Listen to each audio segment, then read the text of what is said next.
remember how I hijacked your phone during the school trip? That kinda came in handy. Well, remember how I put that wiretap app in Akechi's phone? Basically, that let me see GPS info for 2 phones, yours and his. I'd be able to tell the precise moment Sae Nijima, who had your phone, ran into Akechi.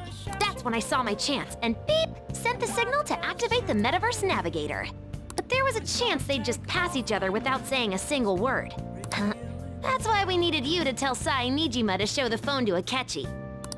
This plan still surprises me no matter how many times I hear it. Still, I couldn't just directly hack into the Metaverse Nav. It's a mysterious app after all. But you know how it has that bookmark function? All you have to do is push the button. Making the phone think he was pushing that button was totally doable. Pretty good, huh? It may not have looked like it, but everyone else was risking their lives too. Though there's no doubt you were the most at risk. I mean, you actually got arrested. But it seems like all the drugs and stuff made you forget the details of the plan. Want me to explain how it all went down? It might take a bit. Well, since the rest of us didn't get captured, we had to act. We had to pretend we never wanted you to get arrested. Pretend the suicide news was a real shock. Basically, we had to act like we didn't know anything, 24/7. The enemy knows who we are, so we couldn't let our guard down even once while you were gone. If they had people watching us and realized what our plan was, they would have killed you immediately. Want to hear more? Another tough part was figuring out how to get Sae Nijima and Akechi back from the metaverse.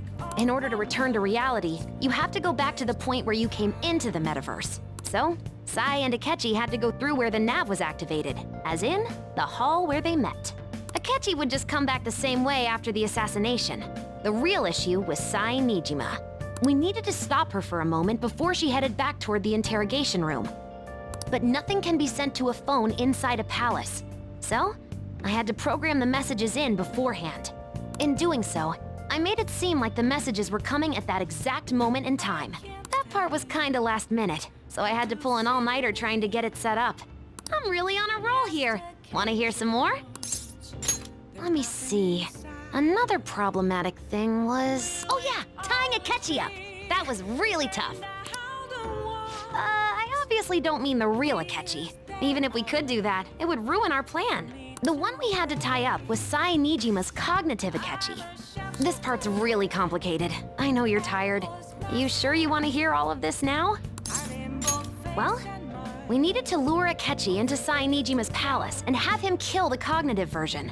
But Akechi would have entered the palace immediately after meeting Sae Nijima in the hallway, right? Because of that, there was a pretty decent chance he'd run into the cognitive Akechi. And if that happened, Akechi would have totally realized we'd lured him into the palace. Nobody actually even thought of this possibility until the night before the assassination. Makoto realized in the middle of the night, then it was a huge mess trying to figure out what to do.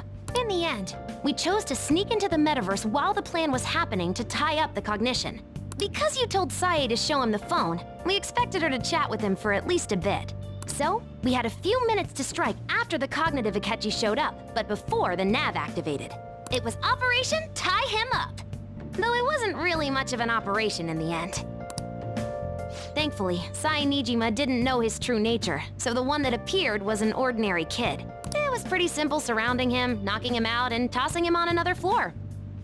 But man, watching Makoto's skill was super amazing. I guess she does use Knuckles as her weapon. Basically, what I'm trying to say is, appreciate what everyone else did. I just can't help but rant when I'm talking about stuff that interests me. Sorry about that. Just focus on resting up. You don't have to worry about anything else. And seriously, well done.